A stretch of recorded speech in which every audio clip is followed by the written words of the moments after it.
Another hostage for prisoner exchange between Israel and Hamas is expected today. Dozens of Israeli hostages and more than 100 Palestinian prisoners returned home over the weekend.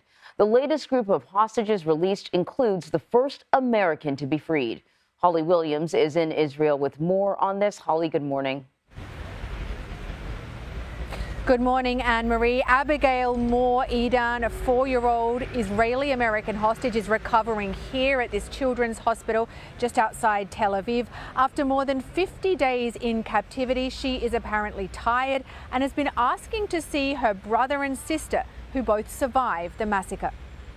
Abigail Mor Edan, a dual U.S. Israeli citizen, turned 4 while she was held hostage. After both her parents were killed in the October 7th attacks, she ran to a neighbour's house only to be kidnapped by Hamas. So happy that she came back. Batia Holin was a neighbour of Abigail's family and told us Abigail and her granddaughter were best friends. I don't know if she knows that she had no more father and mother. So far, the temporary ceasefire is holding, and Palestinians are taking stock of the destruction wreaked by Israeli airstrikes and fighting. Israel's held up its end of the hostage deal, releasing 117 Palestinian prisoners so far, many of them teenagers. There were celebrations on the streets of the West Bank to welcome them home, where some waved the green flag of Hamas. Here in Israel, child hostages have been returned to their parents, including 9-year-old Emily Hand, who was initially thought to have been killed. And this is the moment Ohad Munder spotted his father. 6 members of Shira Havron's family were released on Saturday, including her aunt and 3 cousins. There's no words, I think, invented to explain this feeling, but it was such an uplifting moment and so emotional, and it was a miracle, like a miracle. 85-year-old Yafa Adair was freed on Friday night. She was last seen being paraded through the streets of Gaza on a golf cart stolen from her kibbutz. You know, they say a lot of jokes about the Jewish grandma, but there isn't a tougher material in the world. Like the rest of Israel, Yifat Zayla told us she's watched the hostage releases with excitement and relief, but she has mixed emotions. I'm really jealous. I'm really jealous. Jealous because she's still waiting for her cousin Shiri and Shiri's 2 children, 4-year-old Ariel and 10-month-old Kafir. They were kidnapped from the small farming community of Kibbutz Nir Oz. It's torture. It is torture. Why wait? It's obvious they're keeping the baby to the end. Why do you say that? Those little redhead babies became sort of a symbol, and Hamas knows that. They can ask for a bigger price, they can ask for whatever they want. They know how much we want that baby back.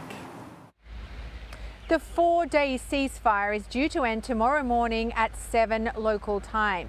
Now, Israel says it's willing to extend the ceasefire by 1 extra day for every 10 more hostages that Hamas releases. And this morning, Hamas told us that it also wants to extend the pause in fighting. Anne-Marie? All right, so that sounds like good news. Both sides are open to the possibility of an extension. So then what happens next, or what's happening behind the scenes that we even know about? Well, Anne-Marie, there's a little bit of math involved at this point. So under the initial deal, Hamas agreed to release 50 hostages in return for 150 Palestinian prisoners. So far, under the deal, 39 hostages have been released. That means we should see 11 more this evening, although, of course, there are no certainties in any of this. And then the equation going forward is that Israel says 10 more hostages every day get 1 extra day in the ceasefire, and both sides say they want that. But there is a big but. When we spoke to a senior Hamas leader just over a week ago, he said that around 60 hostages had already been killed in Israeli airstrikes. Now, we cannot confirm that, but that's what he told us. He also said that Hamas didn't know where all of the hostages were. I mean, physically didn't know where they were located, and he claimed that some of them were not being held by Hamas, but by other Palestinian factions and even by Palestinian families, that they don't know where they are. Now, if that was true, then I guess the question now is it still true? Or does Hamas now have them in its custody and then sort of ready to hand them over? Also remember that earlier in this conflict, Hamas said that what it wanted in return for the hostages was all Palestinian prisoners to be released. That is more than 6,000 Palestinian prisoners who are believed to currently be in Israeli prisons. So another question is that still what they want? Is that still what they're going to negotiate for? I'm just curious about how Israelis are feeling about how all of this is unfolding. I'm sure they are elated to see some of these hostages come home.